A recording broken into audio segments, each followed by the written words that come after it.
बांग्लादेश में पिछले 24 घंटे में 2 हिंदुओं की हत्या। बीती रात करीब 10 बजे नरसिंहदी जिले के चोर सिंदूर बाजार में एक हिंदू युवक मोनी चक्रवर्ती की धारदार हथियार से हत्या कर दी गई। अज्ञात कट्टरपंथियों के हमले में कारोबारी मोनी चक्रवर्ती बुरी तरह से घायल हुए थे। हमलावर मौके से फरार हुए। इलाज के दौरान मोनी की मौत हुई। मोनी चक्रवर्ती से पहले बांग्लादेश में एक और हिंदू युवक राणा प्रताप बैरागी को सोमवार को गोली मारी गई। जोसर जिले के मोनीरपुरम इलाके में फैली दहशत। बांग्लादेश में अल्पसंख्यक हिंदुओं के खिलाफ बर्बरता जारी। झेनादा इलाके के कालीगंज में 40 साल की विधवा हिंदू महिला के साथ गैंगरेप की घटना सामने आई है।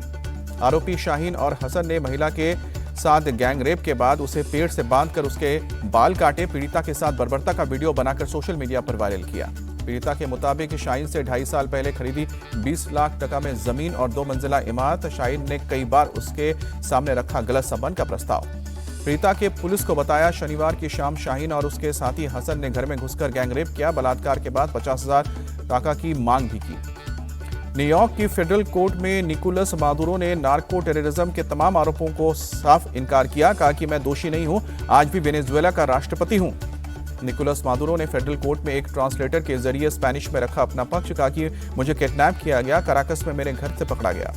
निकोलस मादुरो ने फेडरल कोर्ट में कहा कि मैं एक शरीफ आदमी हूं। इन आरोपों का इस्तेमाल ट्रंप प्रशासन ने मुझे पकड़ने और न्यूयॉर्क लाने को सही ठहराने के लिए किया।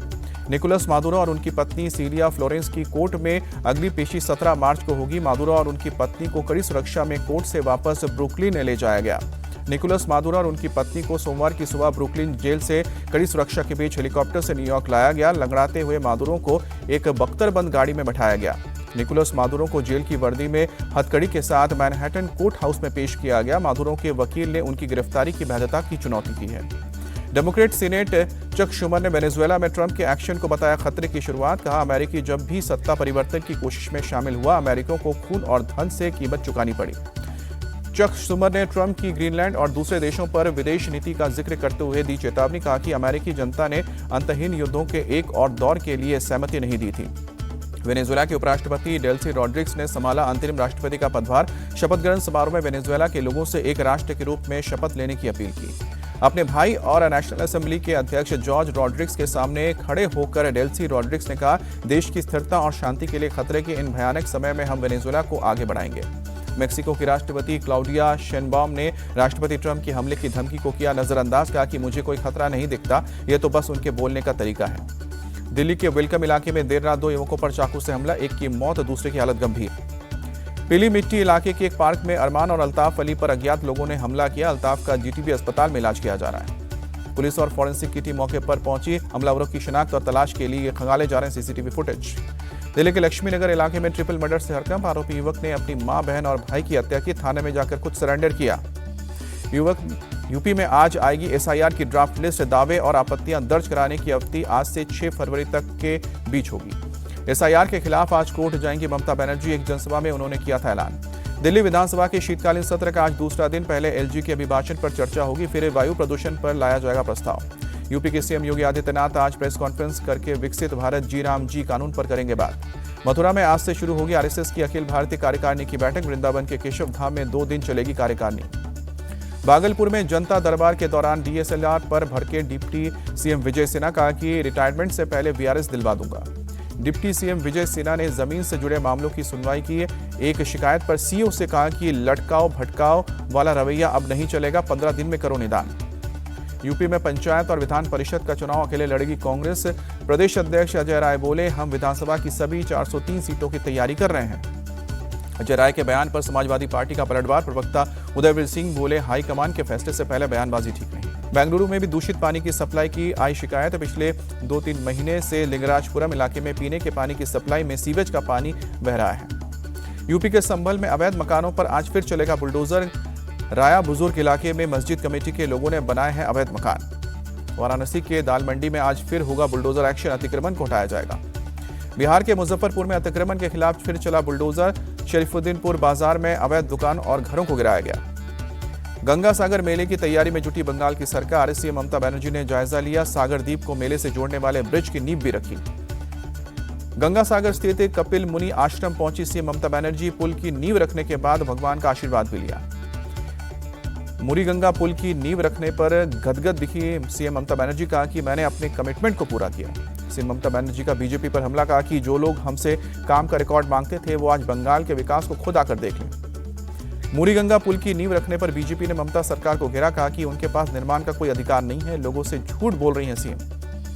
कोर्ट से बेल खारिज होने पर उमर खालिद का पहला रिएक्शन, कहा कि अब जेल से ही मेरा घर, बाकी साथियों की रिहाई पर जताई खुशी। नॉर्थ ईस्ट को भारत से अलग करने की सोच रखने वालों पर हंटर चला, उमर खालिद और शर्जील इमाम पर असम के सीएम हेमंत बिस्वा शर्मा का बयान। बीएचपी नेता विनोद बंसल ने सुप्रीम कोर्ट के फैसले का स्वागत किया, कहा कि देश की सुरक्षा और दंगाइयों पर शिकंजा कसने के लिए कदम जरूरी। कांग्रेस के सांसद इमरान मसूद बोले, मौलिक अधिकार के नाते दोनों आरोपियों को जमानत मिलनी चाहिए। उमर खालिद ने कसाब से भी बड़ा अपराध किया था, केंद्रीय मंत्री गिरिराज सिंह का निशाना। बीजेपी सांसद रविशंकर प्रसाद का सवाल, कहा कि आरोपियों की वकालत करने वाले बताएं दिल्ली में 50 लोगों की मौत का जिम्मेदार कौन। शिवसेना यूपीटी नेता आदित्य ठाकरे ने उठाया सवाल, बोले कि कुलदीप सेंगर जैसे लोगों को बेल मिल जाती है और सोनम वांगचुक जेल में है, इससे बड़ा न्यायिक अपराध क्या हो सकता है।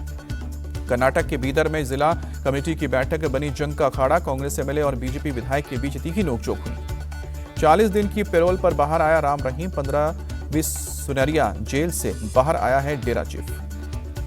उत्तराखंड के मुख्यमंत्री पुष्कर सिंह धामी ने केंद्रीय मंत्री नितिन गडकरी से मुलाकात करके कहा, राज्य की सभी सड़कों और सभी परियोजनाओं की समीक्षा की जाए। पुष्कर सिंह धामी ने कहा कि बैठक में बीआरओ के काम पर भी हुई समीक्षा, केंद्रीय मंत्री नितिन गडकरी का धन्यवाद भी दिया। देहरादून में सीएम पुष्कर सिंह धामी का दिखा अनोखा अंदाज, हेलीपैड पर मौजूद बच्चों से बातचीत की, पढ़ाई के बारे में भी पूछा। इन्वेस्टर्स की पहली पसंद बना उत्तर प्रदेश, 33 से ज्यादा नीतियों ने निवेशकों को किया प्रभावित। पिछले 1 साल में उद्योग जगत से कई प्रस्ताव मिले। प्रदेश का $1 ट्रिलियन की इकोनॉमी बनने पर सरकार का फोकस, कनाडा के साथ भी निवेश को लेकर प्रस्ताव। यूपी पुलिस भर्ती पर सीएम योगी का निर्देश, सीधी भर्ती में आयु सीमा 3 साल की राहत, 32,679 कैंडिडेट्स को फायदा होगा। यूपी के कन्नौज जिला जेल की सुरक्षा में बड़ी चूक, 2 कैदी जेल की दीवार फांद कर फरार हुए, कंबल को काटकर बनाई थी रस्सी। जिला जेल के जेलर सहित 5 अधिकारी सस्पेंड हुए, कैदियों को पकड़ने के लिए 2 डिप्टी जेलर सहित पुलिस की टीमें तैनात की गई। मध्य प्रदेश के जबलपुर में पुलिस ने हेल्थ वर्कर की हत्या के मामले में 7 आरोपियों को गिरफ्तार किया, डीएसपी अंजना तिवारी ने दी जानकारी। छत्तीसगढ़ के रायगढ़ में एक महिला पुलिसकर्मी पर हमला और बदसलूकी के मामले में एक्शन, मुख्य आरोपी को जनता के सामने कराया गया परेड। पुलिस ने मुख्य आरोपी से कान पकड़कर लगवाई उठक बैठक, गले में डाली चप्पल की माला। पुलिस ने मामले में 5 आरोपियों को गिरफ्तार किया, एक और आरोपी की पहचान, जल्द उसे भी गिरफ्तार करने का दावा। दमन में पैकेजिंग कंपनी में लगी भीषण आग, आसमान में काफी ऊंची दिखी लपटें। हादसे में बड़े पैमाने पर नुकसान की आशंका, किसी तरह की जनहानि की खबर नहीं। दमकल की गाड़ियों ने घंटों की मशक्कत के बाद काबू पाया, आग लगने की वजह की जांच जारी। आंध्र प्रदेश के कोनी सीमा में जोरदार धमाका, गैस रिसाव के बाद तेल के कुएं में लगी आग, किसी के हताहत होने की खबर नहीं। दिल्ली ब्लास्ट केस के आरोपी यासिर अहमद डार की न्यायिक हिरासत बढ़ी, स्पेशल एनआईए कोर्ट ने कस्टडी में भेजा। हापुड़ में फ्रैक्चर गैंग के 3 बदमाश गिरफ्तार हुए, फायरिंग पर इलाके में मचाते थे दहशत, यूपी पुलिस के पकड़ते ही माफी मांगते दिखे अपराधी। बुलंदशहर में OLX पर कार बेचना पड़ा भारी, टेस्ट ड्राइव के बहाने कार लेकर फरार हुआ शख्स। बेटिंग के मामले में फंसे यूट्यूबर अनुराग द्विवेदी पर ईडी का शिकंजा, छापेमारी के बाद 2 लग्जरी कारों को जब्त किया। हाथरस में बेखौफ बदमाशों ने दिन दहाड़े फायरिंग की, गोलीबारी के बाद इलाके में दहशत। गढ़मुक्तेश्वर में पुलिस बदमाशों में मुठभेड़, गौकशों के खिलाफ पुलिस की स्पेशल ड्राइव, 4 बदमाशों को हाफ एनकाउंटर के बाद अरेस्ट किया। सूरत में फूड सेफ्टी विभाग की बड़ी कार्रवाई, 300 से ज्यादा किलो नकली घी जब्त की, पाम ऑयल और सोयाबीन का बड़ा जत्था बरामद किया। नागपुर में गर्लफ्रेंड पर कमेंट से भड़के शख्स ने एक युवक को उतारा मौत के घाट, 4 को किया जख्मी, पुलिस ने 6 आरोपियों को दबोचा। राजस्थान के अजमेर में बदमाशों ने कार रुकवाकर शख्स से लूटे 46 लाख रुपए, सीसीटीवी के आधार पर पुलिस कर रही है आरोपियों की तलाश। राजस्थान के झालावाड़ में नशा तस्कर रामलाल की काली कमाई पर चला पीला पंजा, जंगल की जमीन पर बनाए गए अवैध मकान को ध्वस्त किया गया। आंध्र प्रदेश में नशा तस्करों के खिलाफ बड़ी कार्रवाई, विशाखापट्टनम से 2 पैडलर्स को पकड़ा, कुल 7 आरोपी गिरफ्तार, 5 किलो से ज्यादा गांजा भी जब्त। मणिपुर के विष्णुपुर में back to back 4 ID blast, धमाके में 4 लोग घायल। नागालैंड के दीमापुर में कस्टम का बड़ा एक्शन, होटल में रेड के दौरान भारी मात्रा में जानवरों की खाल बरामद, तस्कर को गिरफ्तार किया। शिमला की मानव भारती यूनिवर्सिटी में फर्जी डिग्री का मामला, कोर्ट ने 2 आरोपियों को भगोड़ा घोषित किया। लखनऊ में ट्रैफिक पर बड़ा प्रहार, शहर के 11 रूट्स पर e rickshaw ban, DCP traffic Kamlesh Dikshit ने जानकारी दी। उत्तर प्रदेश, मध्य प्रदेश, हरियाणा और पंजाब में आज रहेगा जबरदस्त कोहरा, उत्तराखंड, हिमाचल और जम्मू कश्मीर में बारिश की आशंका। दिल्ली में शीतलहर से आम जनजीवन प्रभावित, जरूरतमंद लोग रैन बसेरों में ले रहे हैं सहारा। मथुरा में ठंड के साथ कोहरे का अटैक, बीती रात कई इलाकों में विजिबिलिटी रही कम। कोहरे की वजह से सड़क यातायात प्रभावित, गाड़ियों की थम गई रफ्तार। केदारनाथ में हुई सीजन की दूसरी बर्फबारी, केदारनाथ मंदिर सहित पूरे इलाके में बिछा बर्फ की सफेद चादर। लगातार 4 दिन की बर्फबारी के बाद केदारनाथ में पारा -21 डिग्री तक पहुंचा। पुनर्निर्माण का काम भी प्रभावित हुआ। जम्मू कश्मीर के कड़ना चौकीबल में भारी बर्फबारी, सड़कों पर बिछी बर्फ की चादर। बीआरओ की टीम ने बर्फ हटाने का काम शुरू किया, कई मशीनों और गाड़ियों को लगाया गया। भारत की अंडर 19 टीम की साउथ अफ्रीका के खिलाफ दूसरे यूथ वनडे मैच में धमाकेदार जीत। साउथ अफ्रीका अंडर 19 को 8 विकेट से हराया, सीरीज में बनाई अजय बढ़त। भारत को 27 ओवर में 174 रन का डीएलसी टारगेट मिला था, जिसे टीम इंडिया ने 21 गेंद बाकी रहते चेस कर लिया। वैभव सूर्यवंशी ने साउथ अफ्रीका की अंडर 19 टीम के खिलाफ 19 बॉल पर बनाई 50, 24 बॉल पर 68 रन बनाए।